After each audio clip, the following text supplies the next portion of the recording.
अच्छा, प्रोपोर्शन आपके पास क्या होती है? Proportion is equality between two ratio is called proportion. Equality between two ratio is called proportion. सबसे पहले हम ये देखेंगे कि रेशियो किसे कहते हैं। What is ratio? रेशियो आपके पास क्या होती है? Ratio it is the comparison between same kind of quantity.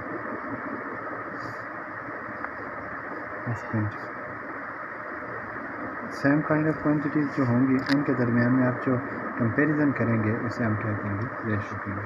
What is mean by same kind? एक आपने मैथ लिए हुए 10 kg है, दूसरा आपके पास 5 kg है, इसी तरह 5 किलोमीटर है और 10 किलोमीटर है। ठीक है, अब यहाँ पर ये आपके पास ये जो किलोमीटर जो है वो किसके लिए होता है? लेंथ के लिए, और यहाँ पर ये दोनों किसके लिए आगे? मैथ के लिए आगे।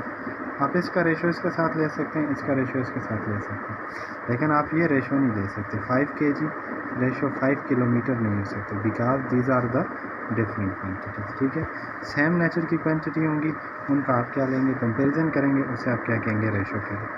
जिस तरह आपके पास 40 kg और दूसरा आपके पास क्या आ गया? 5 kg। ये आप रेशो में देखेंगे। ये जो सिंबल मैंने इसके अंदर यूज़ किया इसको कॉलन कहा जाता है। क्या कहा जाता है? कॉलन। रेशो को जाहिर करते हैं। ठीक है, इसमें ये जो फर्स्ट नंबर आता है इसको कहा जाता है एंटीसीडेंट। क्या कहा जाता है सर? एंटीसीडेंट कहा जाता है। और ये दूसरा आपके पास आ रहा है ये वाला, इसको एंटीसीडेंट कहेंगे, एंटीसीडेंट। और दूसरा जो आपके पास आ रहा है इसे कंसीक्वेंट कहेंगे।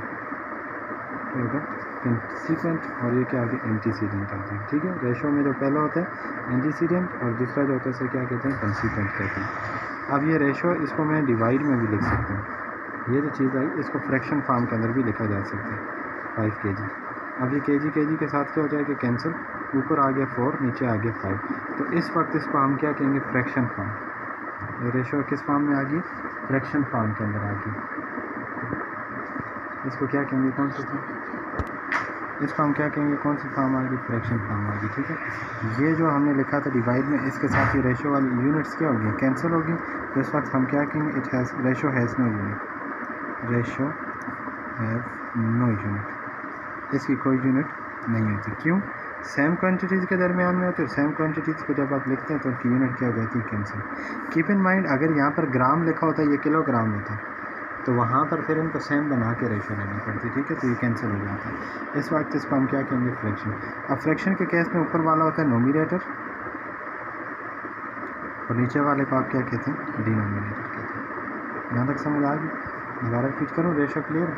ये हमने क्या किस चीज़ को देखा? रेशो को देखा। अब इसी तरह से मैं इक्विवेलेंट रेशो, ये मैंने लिखा है 8/10, 8/16, इसको मैं लिखूँगा 8:16। अब देखें सबसे स्मॉलेस्ट इसके अंदर क्या आ रहा है? 68 आ रहा है और दूसरा क्या आ रहा है? 16 आ रहा है। और अब यहाँ पर एक और रेशो लिखता हूँ 5/3 यानी 5:3। इसके अंदर कोई कॉमन फैक्टर आता है? दोनों सेम टेबल में आते नहीं आते, तो इसको हम क्या कहेंगे? Simplest form. ये कौन सी फॉर्म आ जाएगी? Simplest form. क्या ये सिंपलेस्ट फॉर्म है? नहीं है। जैसे हम क्या कहेंगे? सिंपलेस्ट फॉर्म नहीं है, इसे कंपाउंड फॉर्म भी कह सकते हैं और सिंपल फॉर्म भी कह सकते हैं। ठीक है, जिस तरह आप एम्पेरिकल फार्मूला और दूसरा कौन सा था? Molecular formula. तो ये एक्चुअल रेशो बता रही है आपके पास और ये उसकी सिंपलेस्ट फॉर्म बता रही है। ठीक है, अभी देखें 8:16 है, इस इक्वल टू, मैं इसको लिख सकता हूँ 8 ज़र क्या हो जाएगा? 8, 8 2 ज़र क्या हो गया? 16। तो ये अदर क्या आ गया? 1:2। 8:16 किसके इक्वल आ गई? 1:2 के। अब ये भी रेशो है और ये भी आपके पास क्या है? रेशो। और ये दोनों रेशो आपस में क्या होगी? इक्वल होगी। ये तो मैंने खुद इक्वल किया ना कैंसिल करके। अगर ये इक्वल हो जाए तो इस वक्त ये जो चीज़ बनेगी इसको फिर हम क्या कहेंगे? प्रोपोर्शन की। इसे क्या कहेंगे? Proportion. What is proportion? Equality between two ratio is called proportion. तो हमने पहले इक्वालिटी कहा था, दो रेशो के दरमियान में इक्वालिटी आ गई है, तो इसको मैं क्या कह दूँगा? ये कि आपके पास प्रोपोर्शन होगा। अब 8:16 और दूसरा है 1:2, ये इक्वल है। इसको हम डबल कॉलन से ज़ाहिर करते हैं। प्रोपोर्शन को किससे ज़ाहिर किया जाता है? डबल कॉलन के साथ ज़ाहिर किया जाता है। ये प्रोपोर्शन। अब ये जो साइडों वाले आते हैं ना, इसको कहा जाता है एक्सट्रीम। साइडों वाले को क्या कहा जाता है? एक्सट्रीम। और ये जो दरमियान वाले हैं इसको क्या कहा जाता है? मीन कहा जाता है। दरमियान वाले को क्या कहा जाता है मीन, साइडों वाले को क्या कहा जाता है एक्सट्रीम। अब ये फर्स्ट प्रोपोर्शन है, इसको कहा जाता है फर्स्ट प्रोपोर्शन। ये कौन सा आ जाता है सेकंड प्रोपोर्शन, ये क्या आ जाता है थर्ड प्रोपोर्शन, और ये वाला कौन सा आ जाता है फोर्थ प्रोपोर्शन। ठीक है, समझ आ गई। और अगर इस तरह से आपको कहा जाए कि फाइंड द फर्स्ट प्रोपोर्शन, तो फर्स्ट की जगह एक्स लिखेंगे बकाया वैल्यू, अगर सेकंड प्रोपोर्शन तो सेकंड की जगह लिखेंगे बकाया वैल्यू, थर्ड का जो भी होगा उसको हम इस तरह से देखेंगे। ठीक है, समझ आ गई बात। दोबारा रिपीट करूँ, प्रोपोर्शन क्लियर हुआ, first proportion, second proportion and third proportion. अच्छा, अगर डायरेक्ट प्रोपोर्शन हो तो एक्स रेशो वाई है, x1 रेशो x2 है, तो इधर आपके पास y1 रेशो क्या आपके पास y2, तो x is direct proportion with the y, ये होगा। अगर इसमें ये इन्वर्स प्रोपोर्शन का कह दे तो उस वक्त आपके पास ये उलट जाएगा, ये हो जाएगा y2 बाई y1। इन्वर्स में क्या होगा, उलट होगा, रेसिप्रोकल होगा ना, तो y1 बाई y2 का रेसिप्रोकल लें, यानी 2 1 पे डिवाइड करें तो ये उलट जाते हैं नीचे वाला। इन्वर्स प्रोपोर्शन इसको कहेंगे, और इस वाली को क्या कहेंगे, कौन सी आएगी, डायरेक्ट प्रोपोर्शन। एक डायरेक्ट प्रोपोर्शन है और दूसरी कौन सी आएगी, इन्वर्स। समझ आ गई डायरेक्ट और इन्वर्स। दोबारा रिपीट करो, क्लियर है। अभी हम देखते हैं कि कंटिन्यूड प्रोडक्ट क्या होता है, कंटिन्यूड प्रोपोर्शन क्या होता है। कंटिन्यूड कौन सा प्रोपोर्शन की बात करेंगे, continued proportion. So what is continued proportion. Continued proportion होगा क्या, आपने कोई नंबर दिए हुए, जिस तरह आपके पास है 4 है, 12 है, और आपके पास क्या 16 है, ये दरमियान वाला जो है इसको मीन कहा गया, इसको क्या कहा गया, मीन। इस मीन को आपने दोनों के साथ रिपीट करना है, 12 के साथ 6, इसके साथ भी लिखना है और इसके साथ भी लिखना है, और दोनों के दरमियान में इक्वल टू का निशान रखना है।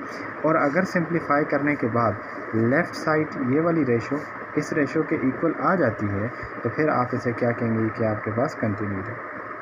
अगर नहीं आती तो आप इसे क्या कहेंगे, कंटिन्यूड नहीं। अब देखें ज़रा, मैं इसको ऐसे लिख सकता हूँ 4/12 इक्वल टू 12/16, 12/16 नहीं बचे 36 है। ठीक है, 12 बाई क्या आ गया आपके पास 36 आ गया। 4 1 4 4 3 12, तो 1/3, यहाँ से 12 1 12 12 3 तो ये 1/3, तो हम इसे क्या कहेंगे, these are in continued proportion. ठीक है, अगर कंटिन्यूड फाइंड करने का कहा है तो इस तरह से चेक करेंगे, अगर क्वेश्चन में कहता है कि कंटिन्यूड प्रोडक्ट में, तो फिर आप उसको इस तरह से फाइंड आउट कर सकते हैं। समझ आ गई। अब इस तरह का मैं एक क्वेश्चन ट्राई करते हैं कि एक और देखते हैं कि जिसमें कंटिन्यूड ना हो।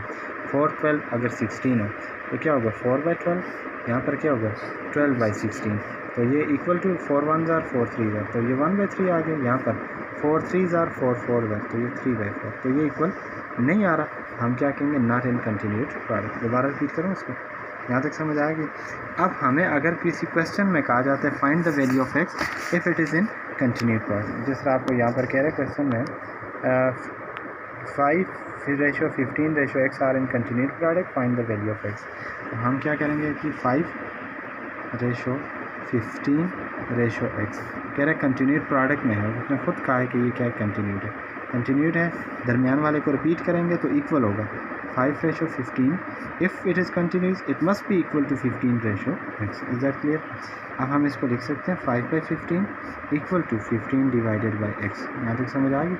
अब यहाँ से क्रॉस मल्टीप्लाई हो जाएगा, 5 multiply by x, 15 multiply by 15। Is that clear.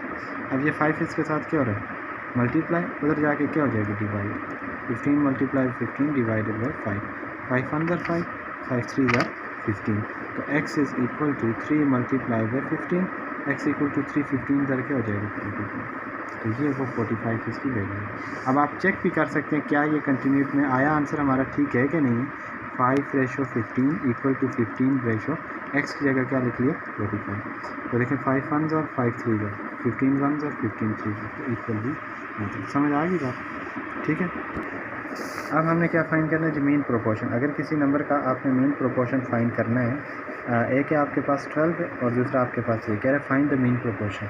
12 mean का मतलब दरमियान वाला, खुद से लेना पड़ेगा, इसके साथ भी x और इसके भी साथ भी x लेना पड़ेगा। मीन दरमियान में से, वरना इसके बाद भी ले सकता है, मीन है तो दरमियान।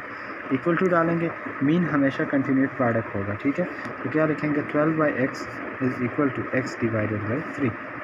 अब क्रॉस मल्टीप्लाई हो जाएगी इसके साथ, इसके साथ 12 multiply by 3, x multiply by x, 12 3 36, x into x क्या हो गया, x ही क्या, taking root on both side, तो क्या हो जाएगा कैंसिल, x इक्वल टू 36 का क्या हो जाएगा 6 हो जाएगा। समझ आ गई बात, दोबारा रिपीट करूँ, क्लियर है। अब इसी तरह से अगर आपको इसके अंदर मीन फाइंड करने का कहता है किसी और क्वेश्चन में भी, तो आप उसको देख सकते हैं। जिस तरह इसमें हमें कहा गया ए स्क्वायर माइनस बी स्क्वायर, और साथ इसका दूसरा है ए प्लस बी और ए माइनस बी। कहते हैं फाइंड द मीन। कैसे करेंगे? A square minus B square ratio X equal to X ratio A plus B divided by A. ठीक है, अब यहाँ से क्या होगा? A square minus B square को A plus B and A minus B divided by क्या आ गया? X equal to X divided by A plus B divided by A. अब ये क्रॉस मल्टीप्लाई ये इधर आ जाएगी, उधर चला जाएगा, तो क्या हो जाएगा? A plus B A minus B multiply by A plus B divided by A minus B equal to क्या होगा? एक्स मल्टीप्लाई बाई ये इसके साथ क्या हो जाएगा? A minus B cancel, A plus B और दूसरा भी क्या आ गया आपके पास? A plus B equal to X square.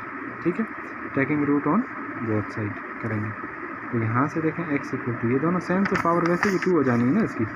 क्या होगा?